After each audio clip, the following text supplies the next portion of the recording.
And welcome to the Steelers Depot live stream here on this Monday, October 17th, a Victory Monday. It's been a while since we've gotten to talk to you guys following a Pittsburgh Steelers win as they get a big one, upsetting the Tampa Bay Buccaneers 20-18 Sunday at Acrisure Stadium. Pittsburgh now 2-4 on the year, and of course, Dave, Bryan, and myself from Steelers Depot here to cover it, recap it, and answer as many questions as we can. So we'll start that here soon.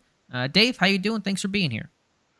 Happy Monday. No gloom, despair, and agony on me today. So it's actually been kind of fun to watch a win several times on tape. And we got the all 22 earlier today and been digging through that. And enjoyable day after what many viewed as a very unlikely situation for the Steelers to be in to come away with a win.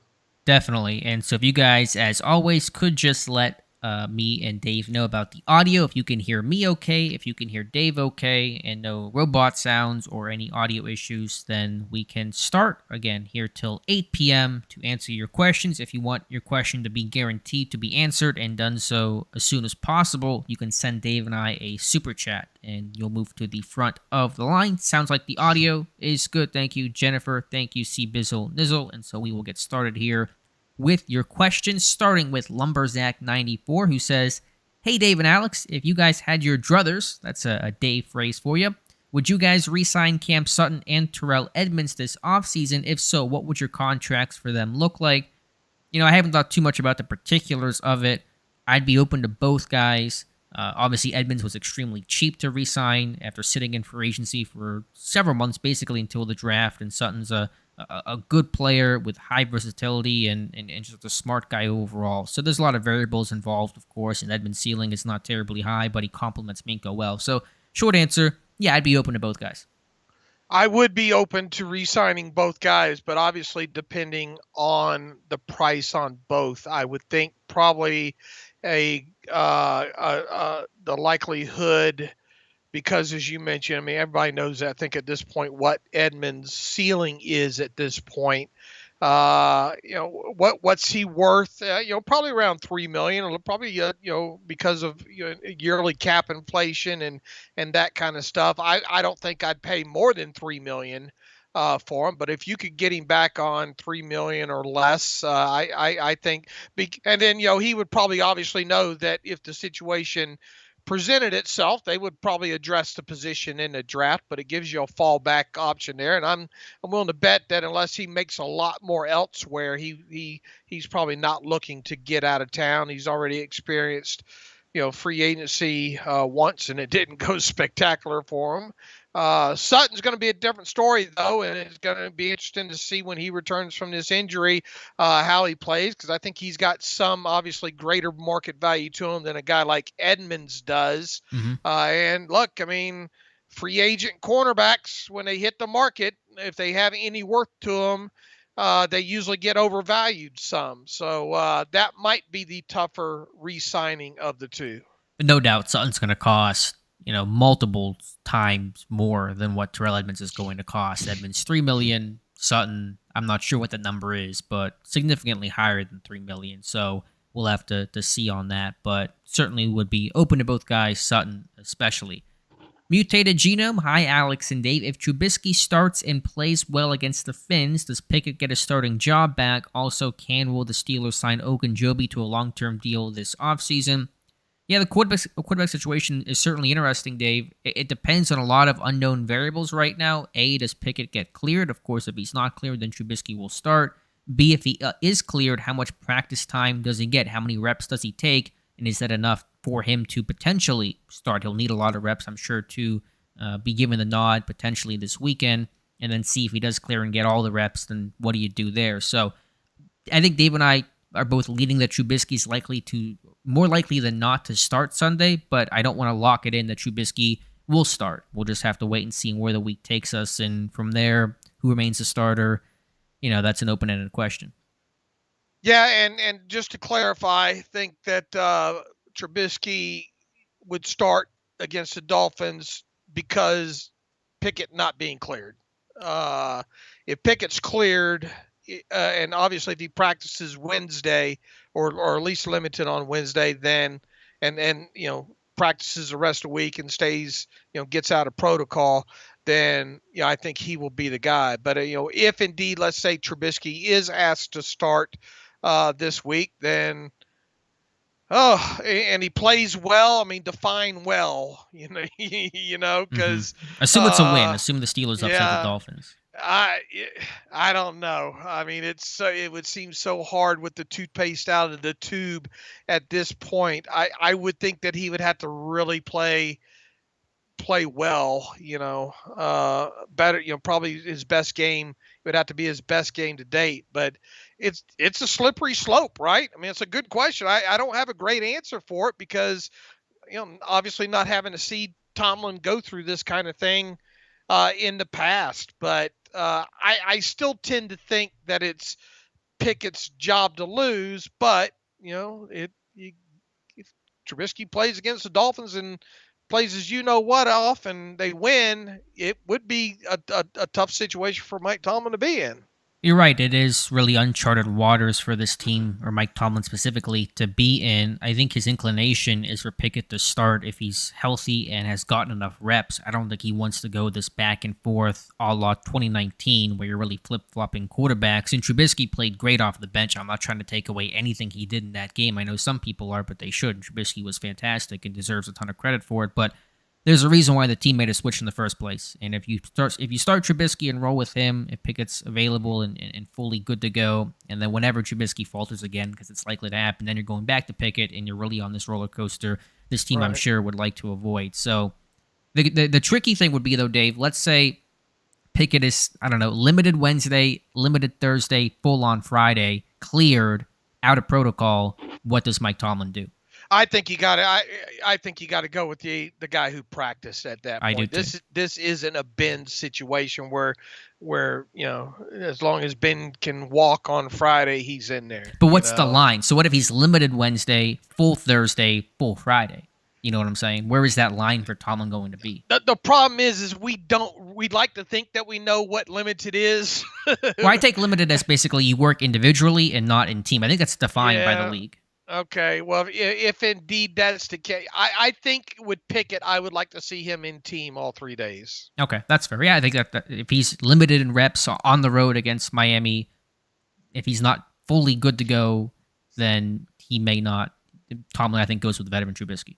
And then how do you bounce back? How does the rest of the team prepare in a week in this situation? I know it doesn't probably sound like a huge deal, but I wonder if you ask the players that, how do you feel about if Mike Tomlin has to go with a hot hand and then if things aren't going well in the first half and in comes the backup and this isn't the 1980s anymore.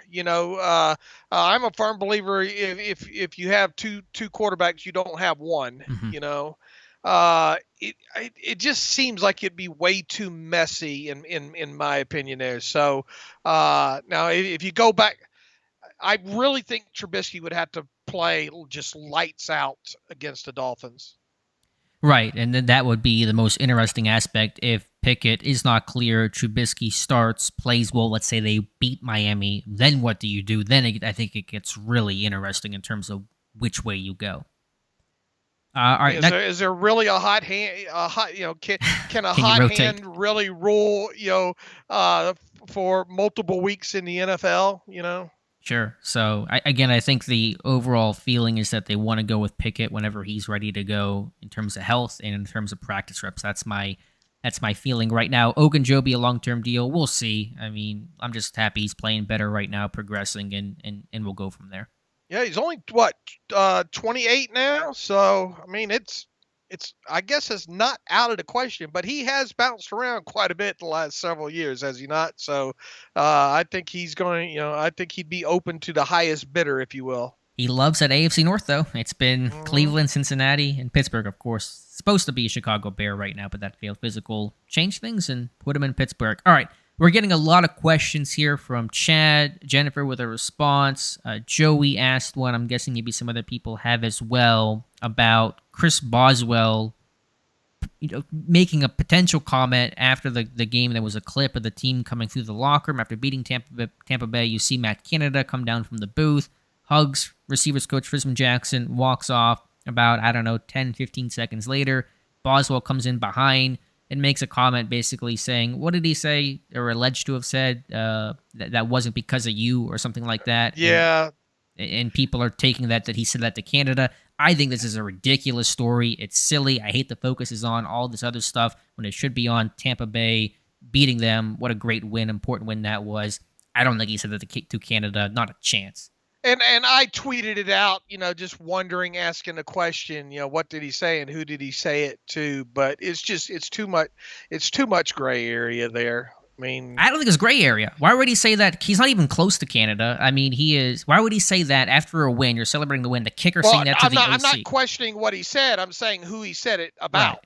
But why? What reason would he say that to Canada? I don't know. Who, Lord knows. We got people giving players death threats. People do crazy things, But Boswell's not one of those crazy people. Why would your kicker to your OC after a win in front of the media too? They're filming the whole thing. They know that. And even if he was, it was probably in jest anyway. But right, I don't know. I mean, it is. I mean, we don't know who we said it to. Yeah, I think there's a million other possibilities. The last one I would assume is that he said that seriously to Matt Canada, but that's the topic of conversation right now. Matt Nerdy, yes, the expectation is that Tua will play. That's not made official, but that was the report 2 days ago. We wrote about that for Steelers Depot, and I believe Mike McDaniel said today, again, that is the plan. They're going to still base on reps and how he goes through practice this week. So not official, but the expectation is that Tua will play on Sunday night. Yeah, they might not have Waddle, though. That would be pretty significant, and I think they lost a couple of cornerbacks in that game. Nick Needham, I think, and I think one of the backups there, having some issues there. So that's their injury list is probably definitely going to be something to watch. Man, they've lost, and obviously due to the quarterback situation. And all, but they've lost 3 straight now after winning their first 3. So you're talking about a franchise that's that needs to get back going, and you got the whole anniversary of the the perfect the 72 season. Yeah, the 72 season. So that's going to be an amped up atmosphere there in Miami next Sunday night. So going to be having to assuming Tua does play. I mean, that guy's elusive, isn't he? And can make some plays and all, and it's got not afraid to sling it on top of it there. So it does present an interesting matchup, especially with the Steelers coming off not only a big win, but doing so in not so convincing fashion, if you will. The defense obviously played well, but the offense still some questions about them as well too. So it's 7 points right now. It just moved back up to 7 points. Miami favored by 7, and we all know what lines mean now at this point, don't we?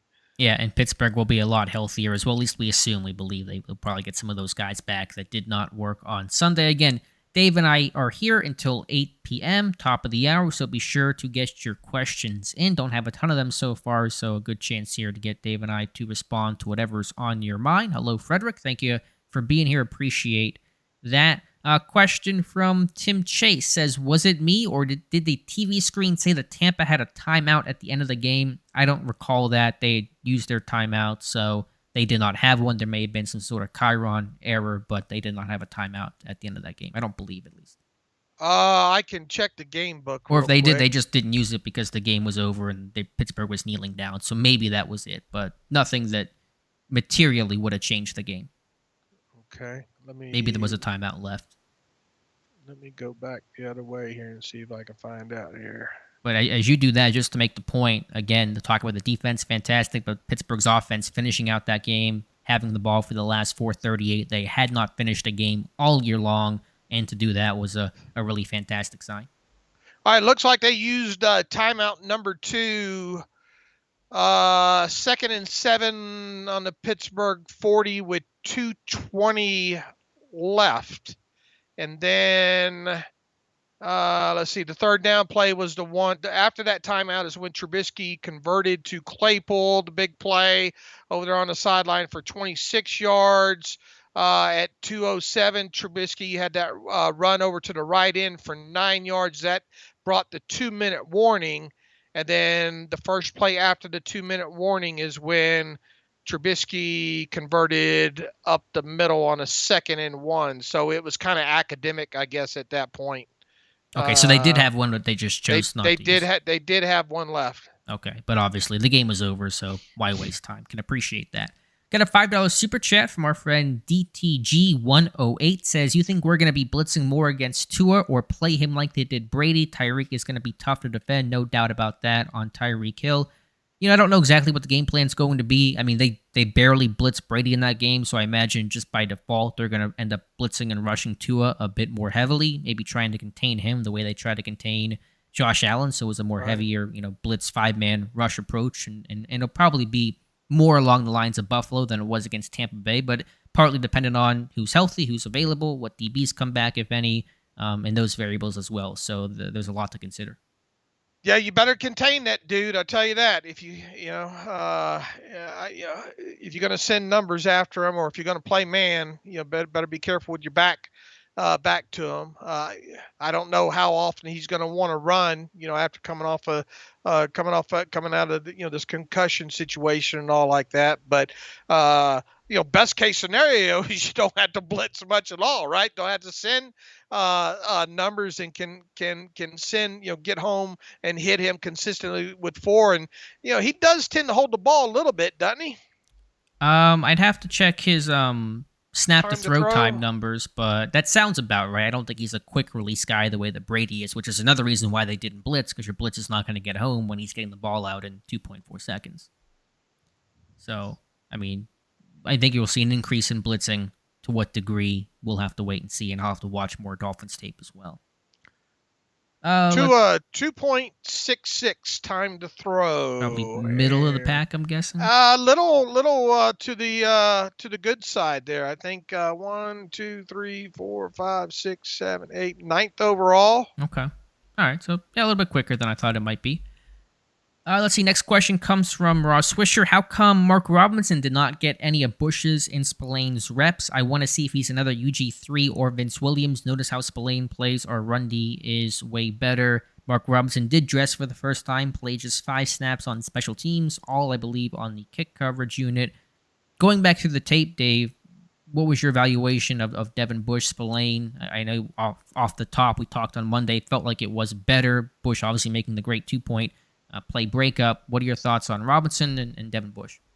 Well, obviously the reason something would have had to happen injury-wise. The only reason Robinson dressed for that game was flat out the inactive list had so many, was full basically, and it came down to, because you weren't going to dress Rudolph. You already had 5 other players ruled out with injury, so that left one other inactive spot for you to choose from between guys like an extra lineman in Kendrick Green, Robinson.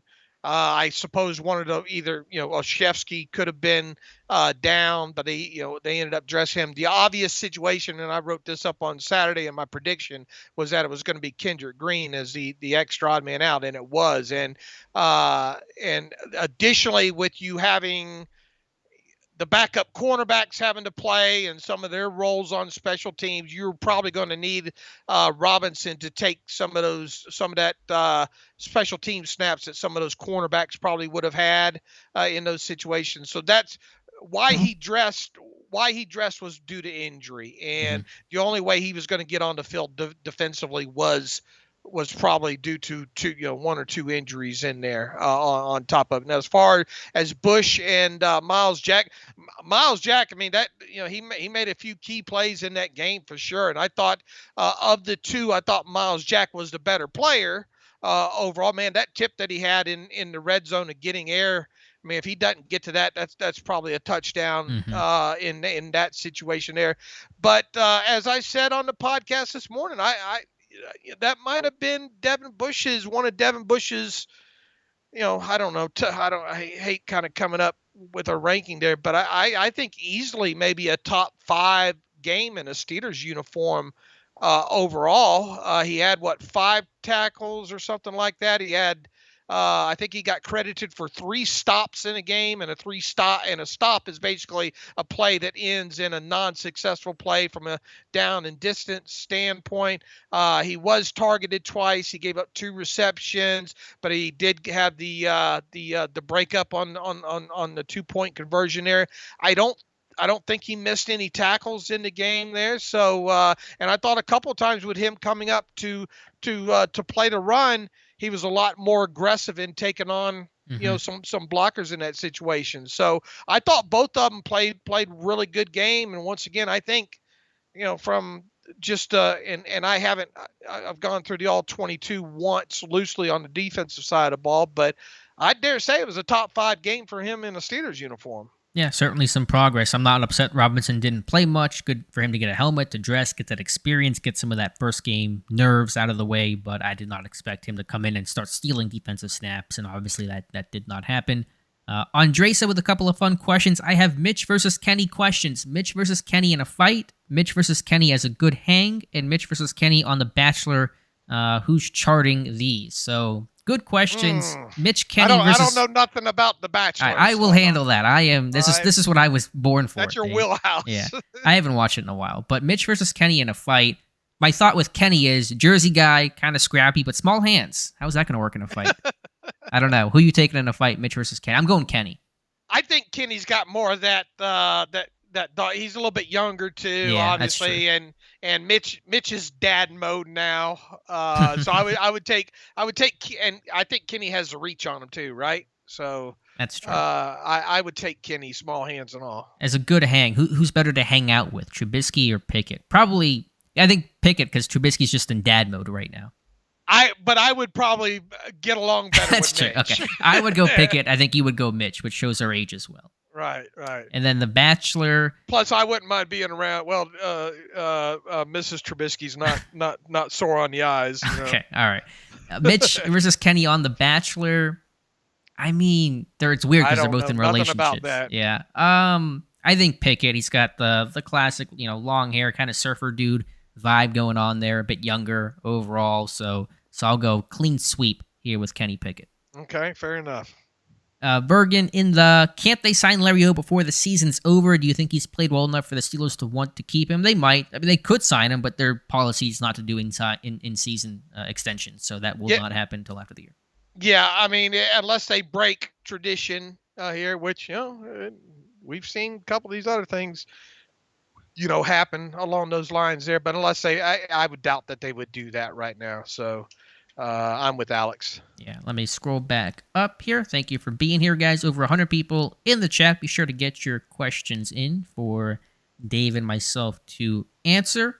Matt Elward, have you seen the report from Dulac that Mitch was benched against the Jets for getting into an argument with Deontay? We have. It is on the top of the website right now. A lot of comments, a lot of interest there. Obviously, Dave and I can't speak to it. We're not reporting on this or trying to counter the report.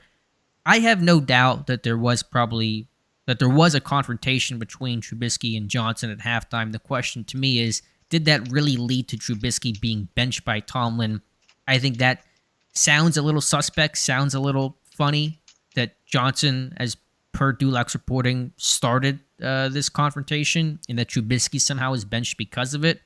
It just doesn't make a lot of sense to me. Guys get frustrated. Guys have heated arguments. I'm sure that's not the first time that's happened in a Steelers locker room before. So was it more coincidence or was it really the reason? To say that that was really the reason why Trubisky got benched? I'm not going to say that it didn't happen, but that's a hard sell for me.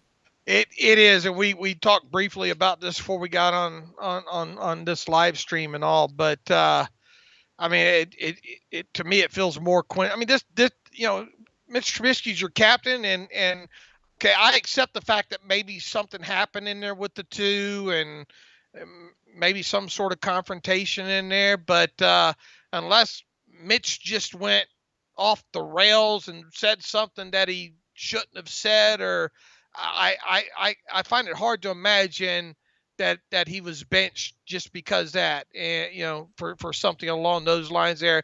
And then if it is indeed something along, I mean, it'll make Tomlin look kind of foolish too, because he's talk about what a great leader Mitch has been in handling this, and he said he thought he needed a spark too in that Jets game. So I would really be surprised. Did a confrontation happen? More than likely, yes, Right. but I don't think the result of that confrontation was, that's it, Mitch. Kenny, you're in. Yeah. And Dulac was pretty careful in the wording of the report. I'll highlight maybe one of the key phrases here, saying Trubisky stood up to Johnson and a heated exchange occurred. That's when Pickett was told he would start the second half. Doesn't outright say that's the reason why, because Trubisky was fighting with Deontay, arguing with Deontay. So, again, I have a hard time believing it. I told you before we started the live stream, if Mike Tomlin benched every player who argued with somebody, there'd be no one to play. You'd be having an empty field out there. So I just have a hard time believing that was the reason, as opposed to this team scoring 6 points against the Jets. Creative journalism, maybe? Maybe. I mean, and it's weird that it comes out now. I mean, I get because Trubisky might start, but weird that it didn't come out after week 4. I mean, I would guess Mike Tomlin will be asked about it on Tuesday, right? That'll be interesting answer. He's not going to confirm or deny. I think that's one of those questions you ask last, because he's not going to put Tomlin in a good mood, I'm sure. Next question comes from Ross Swisher. Would you guys draft Quinn Ewers over Caleb Williams in 2024? Who have you watched more? I have not watched either. Ask John as an high trader. He'd be the best guy to answer that. We have not done draft coverage on 23, let alone 24.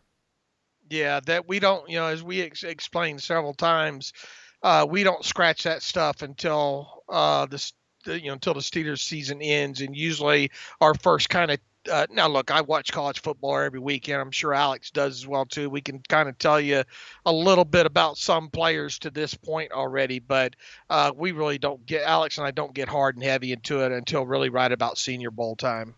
Jonathan Mason, Dave, can we hear more about your coffee company? You mentioned the other day, Big Coffee guy here. So whatever you want to explain, Dave, feel free.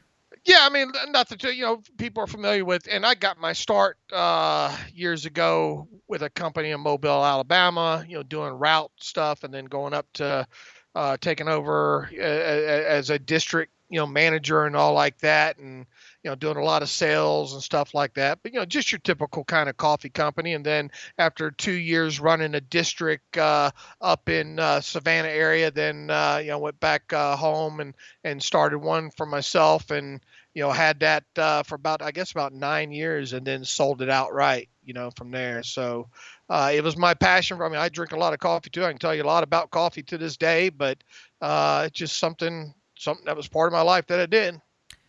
And now you're here. Did you like Mobile? Whenever I go to the Senior Bowl, I like Mobile. Small, quiet town. I like. Oh no, I'm not a fan of Mobile. You're not a fan of Mobile, no, really? Why is that? Why is that? No, I mean, to be honest with you, I'm not really a fan of where I'm from overall. All my life I was like, man, I can't wait to get out of here at some point there. So definitely not a fan of Mobile. No.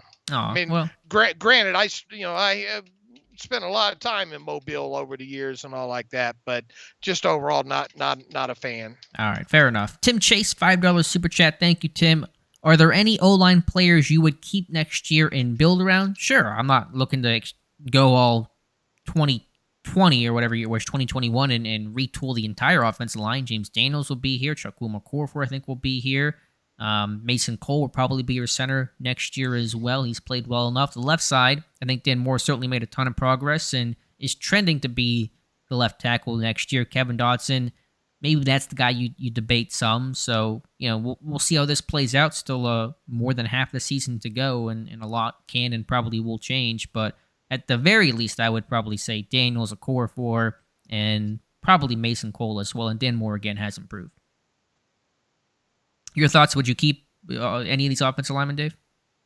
Definitely keep Daniels. I mean, a lot of these younger guys, Moore's not going anywhere. Chukwuma Okorafor's not going anywhere with the contract that he signed. I think you try to upgrade the a guard position for sure, and obviously the center position if you can.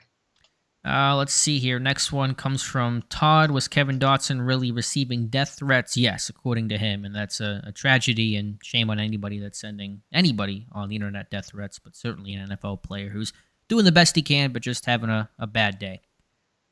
Next question comes from, I just lost it here. JBird73486. Alex, do you think Pierre showed that he should get more snaps, not as a starter, but maybe part of rotation? Pittsburgh doesn't rotate a ton. It's just more of a sub-package type thing, personnel grouping. I don't know what kind of role he may have when this group gets healthy, but certainly you have some more confidence in the team's depth and what they have behind some of the top guys overall. So good to see from Pierre. Does that lead to a bigger role going forward? It's hard to say, but definitely no team has ever said they have too much cornerback depth. And so happy to see that from James Pierre and Josh Jackson as well. Mm-hmm. Let's see. You never know when you might need them again, that's right. For sure. Odds are they will. Grant Humphrey, who's a big fan of my Out of the Park series, so thank you, Grant, for watching those. If you had how's that been going? The Pirates had a winning season in 2026, so we went 82-80. So we're making progress. I hate to say it, maybe you missed your calling here. Maybe I did. Watch out, Ben Charrington. If you had the cap space to sign Orlando Brown Jr. or Javon Hargrave this offseason, which one are you signing? So if you had your choice between just one of the two, Dave, Orlando Brown Jr. or Javon Hargrave, who are you taking? Ooh, that's a tough one, but Javon's the better. I think Javon has the better character of the two, and obviously has been with. Boy, he was a monster last night in that game, man. Mm-hmm. I mean, that guy can still play, and franchise tackles don't grow on trees like that, right? I think I would go with the devil that I know more, though, to be quite honest with you, and I think I might choose Hargrave and take my chances on a tackle in the draft. Yeah, that's a really tough one. Maybe it depends on where you're picking. If you can if you have a top pick and can get one of those blue chip tackles that go, top 10 overall, I'll lean Orlando Brown for the positional value, left tackle versus defensive tackle. It's just, to me, I think Hargrave's a great player. I would not be mad if he was back in Pittsburgh, but just the value of a strong left tackle over a rotational D tackle, I got to go Brown Jr. on this one. Okay. Have you watched any of him this year? I've just seen bits and pieces. Yeah, just in passing. I mean, obviously he would have to play left tackle because he got out of Baltimore because they wouldn't put him at left tackle. They had Ronnie Stanley there, so you'd have to make him a left tackle and pay him like a left tackle. But I think that's well worth it. Let's see. Bob Builder says TJ might be able to lead the league in sacks this year. Again, if he comes back 100% after the bye. As you pointed out, Alex Highsmith has the sack lead again, right? 6.5. TJ could get back into second place in his first game back right now. Obviously heading in, I don't know who's going tonight. That isn't the Chargers Bosa sidelined right now? Yes, he's out for a while. All right, so I don't think anybody in this game, maybe Chubb could maybe threaten it tonight. But I mean, long story short, there's a good chance that Highsmith might exit Monday night with the sack lead again there at 6.5, and TJ's only 5.5 behind, and he's missed what 5 games, right? Mm-hmm. Yep. All right, so. I mean, I don't know how far behind, obviously, he's going to be by the time he gets back and all. But, I mean, we've seen that guy get 3-4 sacks in a game. So, unless anybody starts running away with it. I saw where Myles Garrett had 2 yesterday, though. But, I mean, it's still behind Alex Highsmith, obviously, though. But, I mean, if he can get back right after the bye and be the old TJ and stay healthy, he might. He's not, obviously, I don't think he's going to get 20 or whatever that he got last year, but he could probably make a run at this thing. Yeah, not going to count out one TJ Watt. Alex Highsmith, by the way, more sacks this year than he had all last year. So he wanted 10. I think he's going to get easily 10 this year. Boy, he had a good stutter, chop, rip, and strip yesterday. Yeah, that was a great clip by you. And then a forced fumble, and just been a playmaker consistently this year, and really been that only consistent source of pass rush. Let's see. Next question comes from Bryan, who says, just got online. Thank you for being here, Bryan. Did everybody see how great the defense was with Edmonds back on the field? Yeah, Edmonds was excellent yesterday. And as Mike Tomlin talked about after the game, being that hub of communication, being a leader, playing with so many new guys, young guys, Elijah Riley, Josh Jackson, Quincy Wilson, James Pierre, Trey Norwood. Having Edmonds back there was really important. They didn't blow coverages. They tackled well. They communicated well. And they had to do all those things to get a win, and they did. Yeah, you want to talk about another three what they classify as stops in that game yesterday? 5-6 tackles in that game. He popped off the film quite a few times. Obviously, not so much in coverage. Was he even? I don't think he was even targeted in coverage, was he? I don't believe I have him down for a target. No. Okay, but definitely a good game for him on after missing one game with a concussion there. So I thought he played well. John Pennington and the username Identity Theft. It's not a joke, Jim. Good office joke there. Saying hello to us. Thank you guys for being here. We'll now go to Jennifer, who says, "Do you think it'll be a revenge game for Flores, or is he just done with all the discussions and is over it?" I think certainly there'll be something deep inside of him that wants this win more than a typical win. But end of the day, the players have to play. He can want this to be the most revengeful game of all time. The players have to go out there and play, and so that's really all that matters. But there'll be a little extra incentive, a little extra fist pump if you can beat Miami. Oh yeah, absolutely. John Pennington, Dave and Alex, do you guys, let me scroll back up, just got a super chat we'll get to next, but John says, Dave and Alex, do you guys think Dotson is playing hurt or don't understand who he's supposed to block on some plays? Have you gone back and looked at the holding calls at all, Dave?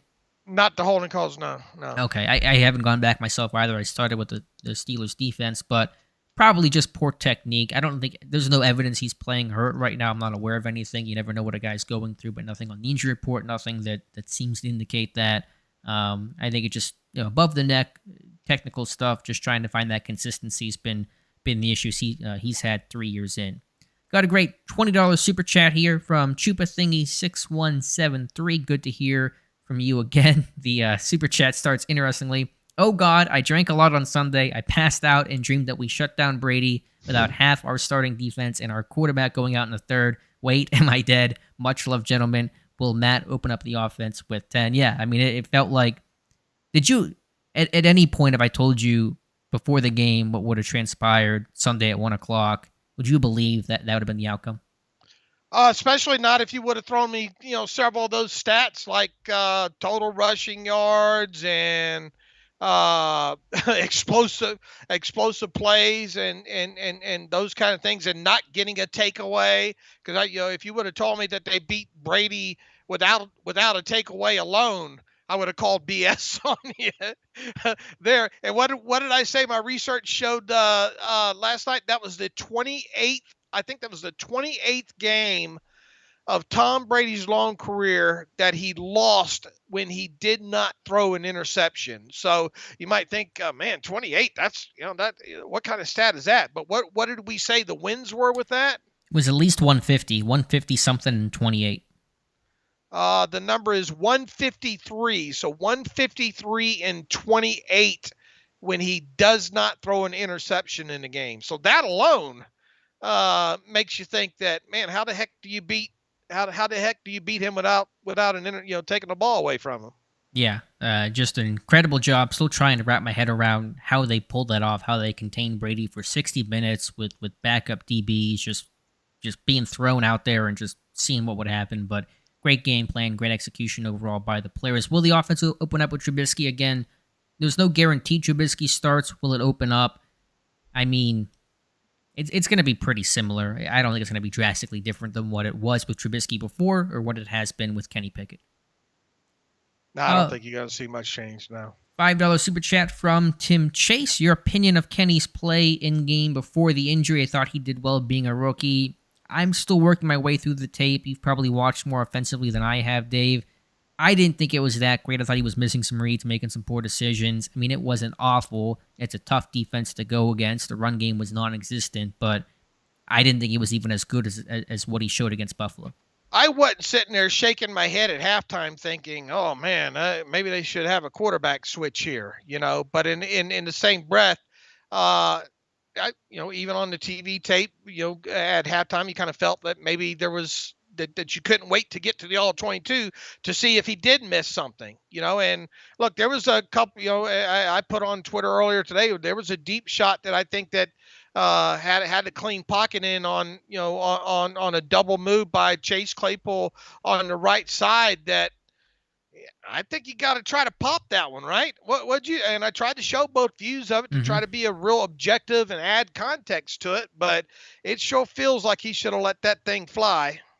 Yeah, that's the intent of the play. That sluggo or double move, whatever you want to call it. I haven't gone back and really dialed in on Pickett's progression, but that's generally one of the top reads of the play if you're going to run that route. So I think that's a fair critique.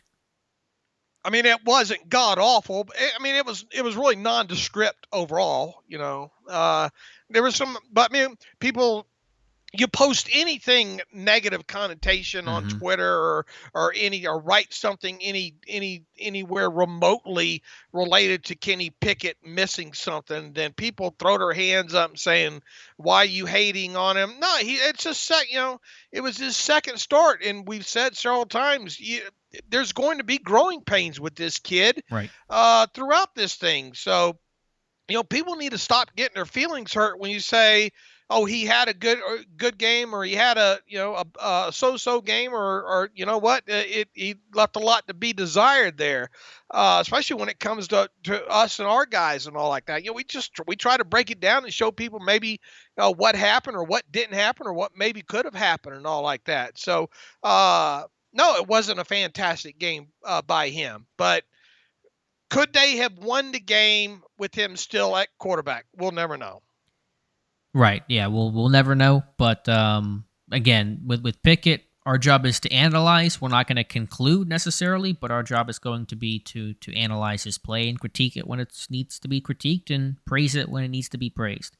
Look, his average intended air yards was something like 4 point something, and his completed air yards was 3 point something. So there wasn't a lot of down the field throws. Period. Heck, they only had, you throw out the non-plays in there. They technically, both quarterbacks combined had one pass that flew more than 20 yards past the line of scrimmage. So it was that same old work the sides.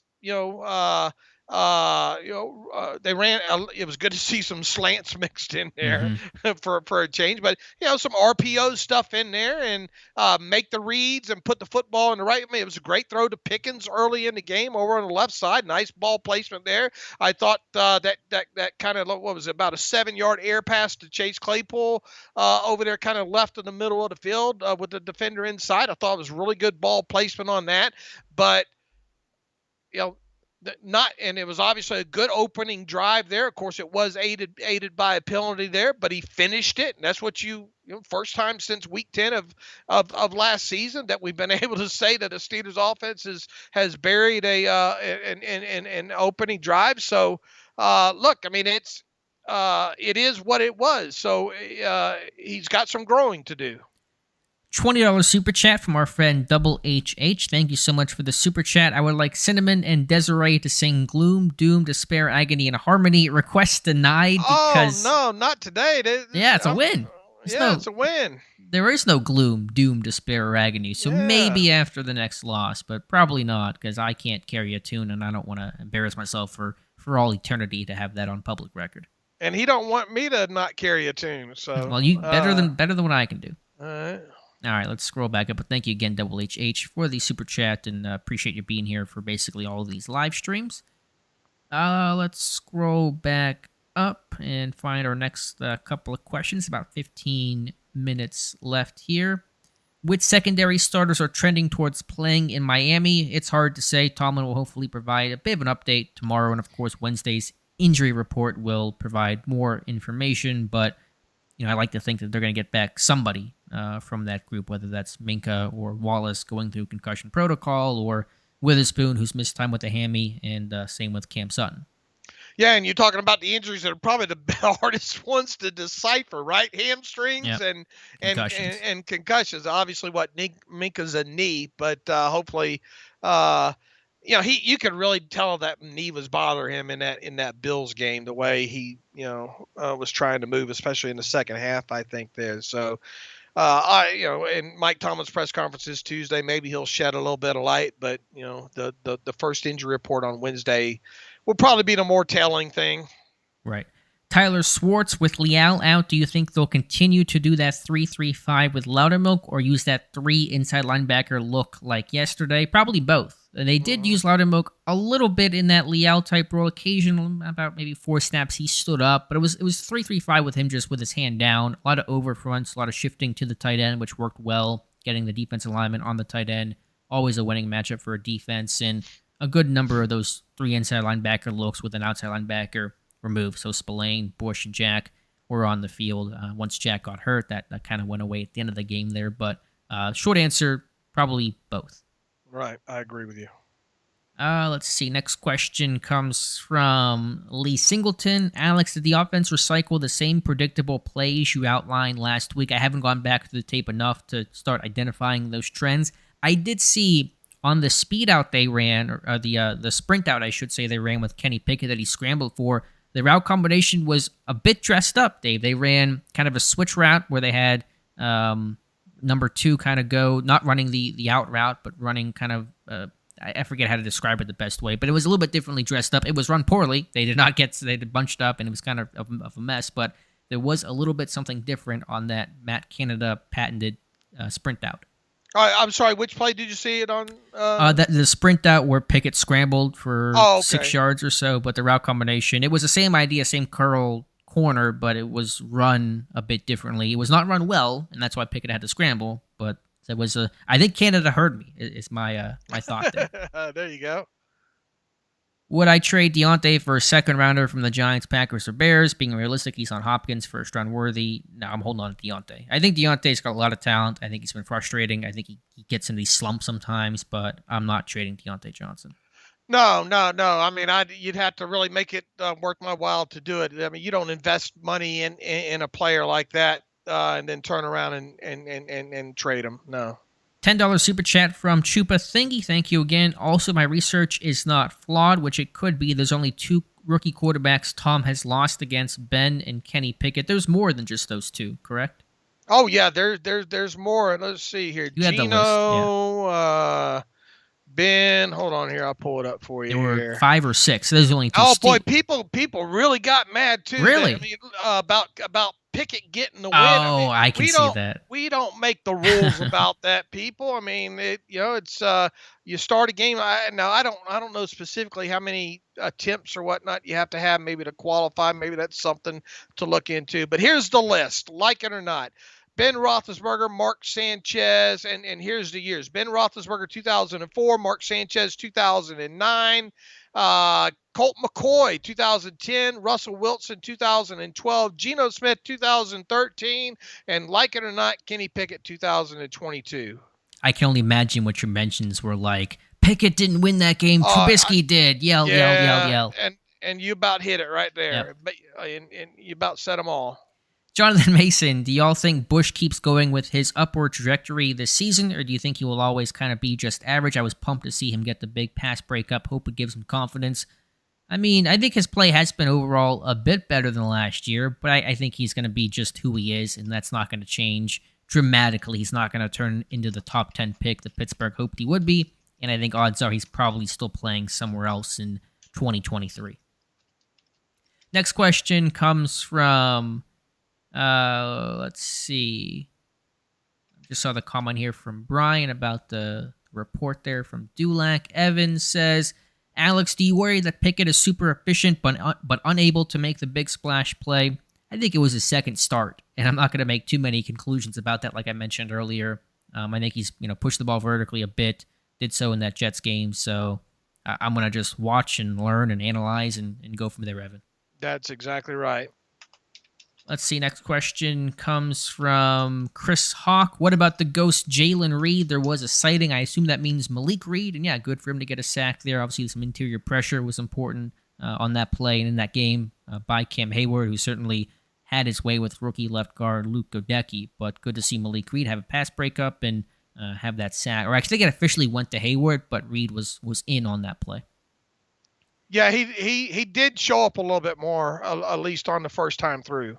Brian, Alex, how pleased are you with Tomlin, Flores, and Austin and their defensive templates showing Brady is old, slow, and done, all in caps, the final 3 words and the ampersand there. Yeah, I think those guys have had to work incredibly hard to try to come up with a winning game plan every single week. Some stuff has worked, some stuff has not, but they've been really creative, and you can see and feel every single week they're trying to do something different, something new. And I think you can kind of feel them turning the screws. And it was good for them to get a win, to have a really good game plan, to overcome all the injuries, to overcome playing Tom Brady, and really minimize that Buccaneers offense. So I think they've done a good job overall. And mixing stuff up on defense, yeah. Yeah, and just different game plans and dealing with all the adversity of losing TJ Watt and trying to compensate. That's not easy to do. And again, they've had issues. They've had subbing problems when you're playing basically your entire defense at times in this game, but overall, I'm happy with the job they're doing. Sean, do I think they'll take the handcuffs off of Trubisky? No, I think we talked about that earlier. It'll be, I think, pretty similar should Trubisky start this weekend.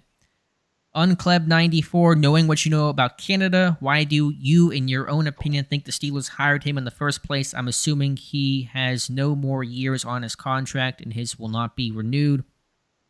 I forget, there was a report that he might have another year left after that, but I think they wanted to go in-house. They didn't want to go out-of-house for Ben's final year, and that's essentially why Canada was promoted. Right. Because remember, he was not OC first. He was quarterbacks coach for a year and then promoted to OC. And so I think people kind of forget that part of his arc in Pittsburgh. $5 super chat from Lou Boy, our friend, says, "What's up, fellas? Nice win. Here we go." Yeah, for sure. Good to talk about a win. Good to have a victory Monday. It's been a month, and so hopefully been way too long. It really has, for sure. Dusk Thunder, do you think Watt will be 100% ready by the Saints game? Dave, what are your thoughts on Watt's timeline? I think what's out there right now, and kind of the expectations after the bye week there would be my best guess at this point. I mean, here we are going into week 7. Obviously, not going to play. I mean, I think the thing is, can you maybe get him at least the 21-day window open the week before the bye? You know, yeah. Maybe do that or something like that, just to get him moving around again like that, if you know he's going to be that close. Yeah, I think that would be ideal. I think, my guess is he'll very much be back by the Saints game and be as close to 100% as he's going to be. Tim Chase, why not a run game coordinator? Traditionally, and I can't guarantee it still works this way, but the offensive line coach has kind of been the de facto run game coordinator. I know Mike Munchak was whenever he was the offensive line coach in Pittsburgh, so I assume Pat Meyer has similar responsibilities, unless you're talking about defensive run game coordinator, which is, I think, a little bit less of a thing. Let's see, couple minutes left. Be sure to get your last-minute questions in. Do you see the Steelers selling at the trade deadline? I see them staying put. What are your thoughts, Dave? I think they're going to stay put, to be quite honest with you. I think so, too. Unless they drop these next 2, then maybe. But, we'll see where the next 2 games take this team and go from there. Brian, why don't we see more Jaylen Warren and less Najee? I think the division of labor is pretty well split at this point. Warren, the third down back, and Najee, the first and second down back. And so I think Warren played probably a fair amount in that game, just didn't touch the ball a lot because he's playing on passing downs. Yeah, that sounds about right. And look, need a back. They had 77 yards rushing, I think I said, and 43 of it were from the running backs. The rest were from wide receivers and quarterbacks. They need to run the ball better, period. They do, and that needs to happen starting this Sunday against Miami. Should be a bit easier front to run on.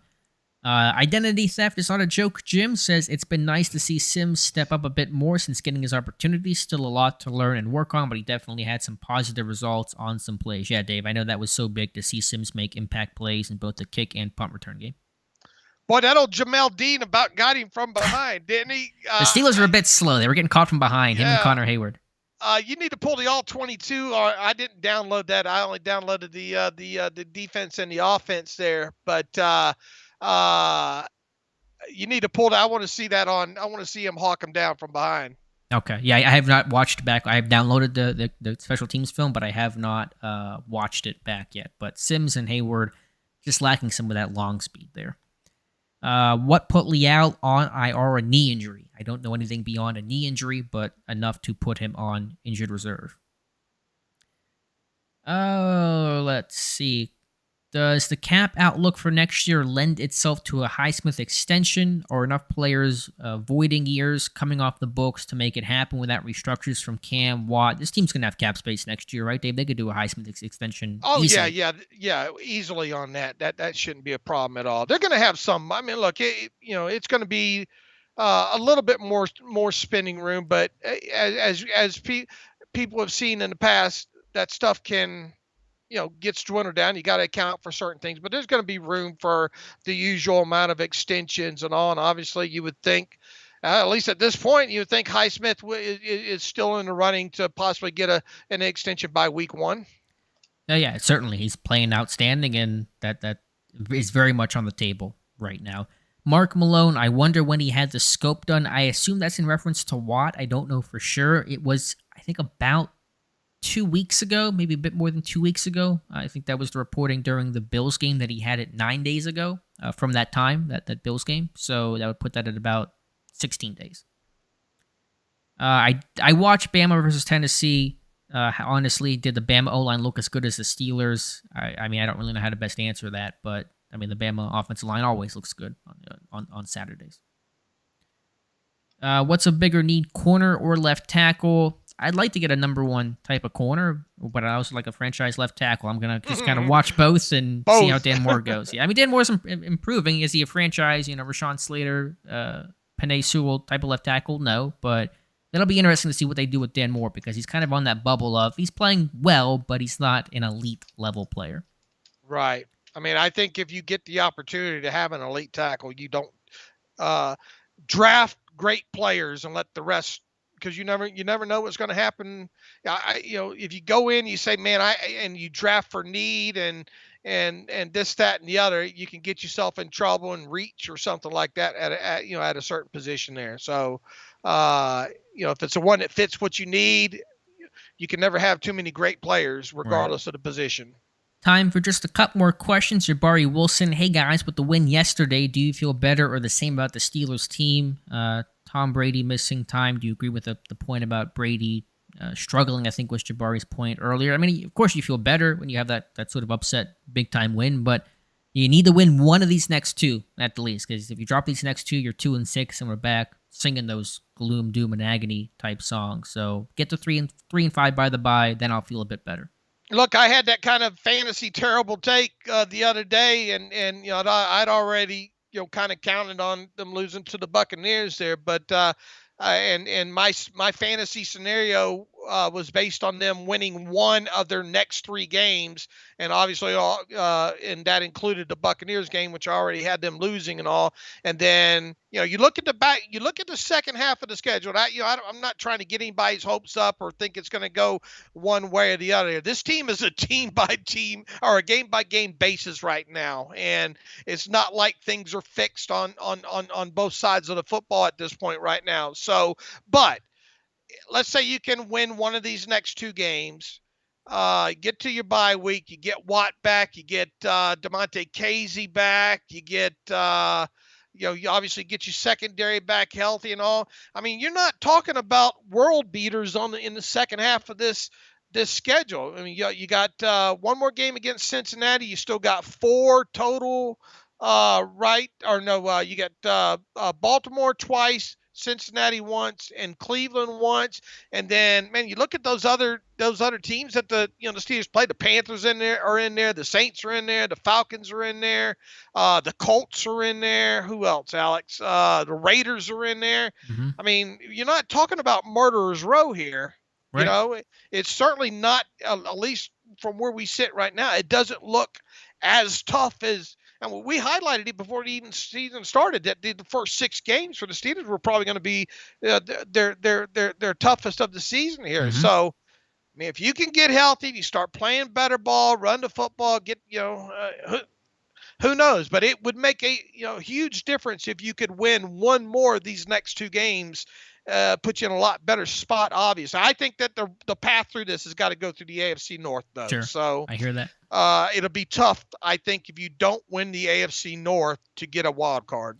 Good news, nobody is above 500 in the North. Right. 3-3 and 2-4 are the records that represent the North right now, with 4 AFC North games for Pittsburgh to play. $5 super chat from Tim M says, what does the coaching staff look like next year? It's really hard to say. Canada, as of right now, probably won't be back. Sullivan could become the OC. We'll have to see what happens with Brian Flores and others. It's hard to project out, but certainly you could be looking at a new offensive coordinator next year. Mm-hmm. I would bet money on it from where we sit right now. Yeah. And at some point, Danny Smith will have to retire, and that'll be a sad day. But he's getting older. This is from Ross Swisher. Did Dave like Bailey Zappi in the draft, and what round? Were you zipping for Zappi? No, I wasn't, to be quite honest with you. And I worried about his arm strength for one thing. Right. And I worried about him kind of being a little bit undersized. I mean, you saw him at the Senior Bowl, right? I mean, he didn't stick out at all. And then I've seen obviously some of his games on. I didn't study him a ton during the draft build up because we were busy, studying the top, 5 of them or whatnot there.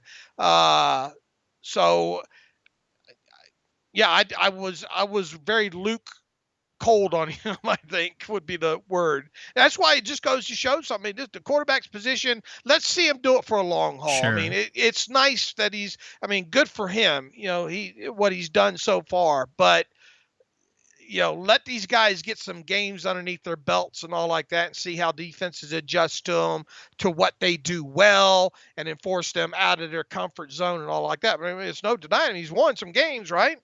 Yeah, have to give him a ton of credit. It's receivers have to get open and quarterbacks have to be smart. If you don't have those things, it's hard to win. I mean, yeah, I was not a big Zappi fan when I saw him at the Senior Bowl. When I first saw him, I thought he was one of the media guys because he looks that small. He looks like a lacrosse player, not an NFL quarterback, but he's winning. He's doing a good job, and kudos to him. So we'll see where the rest of his career, or at least the rest of his season, goes. Marjorie Geyer says, thank you, Alex and Dave. Thank you so much, and thank you for always shouting out beat writers we have on the podcast. Appreciate that. Let's see, was any other questions to go to? Grant asking about, could they start the clock on Casey? Would not be surprised. We'll find out on Wednesday if they do that with DeMonte Casey. And about Claypool, that's from Bryan. Has Claypool turned the corner? We'll see. Sunday was a good day, but it's one game. It was a good game. He's got to do it more often, and that's been the story. One good game. He's had those before. Can he stack them? That'll be the key for Chase Claypool. Last one comes from Mickle Markets. Why are the Steelers so bad at running back screens? That's a great question. I really don't know. They don't sell it particularly well. The linemen have not always been super athletic, and they're just bad. I don't know why. They're really bad, though. And not only that, they can't get away from these ineligible penalties, and they can't even get on the same page. You saw yesterday, Daniels goes out. I don't know if he missed an audible there or what the situation was there, but they have been bad at that. This is no 2000 and what was it, 17, 18? Yeah. When they were able to run that a lot and use Le'Veon Bell out of the backfield quite a bit in there. They certainly could use that aspect. I mean, they need to get this running game going first, period. True. Before the screen game comes the run game, and right now both big-time struggle in Pittsburgh. So that's going to wrap things up. Appreciate you guys hanging out with us. Great crowd on hand tonight. Figured there would be coming off a win, and thank you for all the super chats and all the great questions. Dave and I will be back in 2 weeks, so that'll be right after the Eagles game, heading into the bye week to recap where this team is at. So Dave, as always, thank you for your time tonight. Thank you for putting this on. You do a great job with it. Thank you, everybody, for coming, and peace and love. All right, guys, you can watch an archive version of this on Steelers Depot in a little bit. Again, thank you guys for watching, and we'll talk to you soon.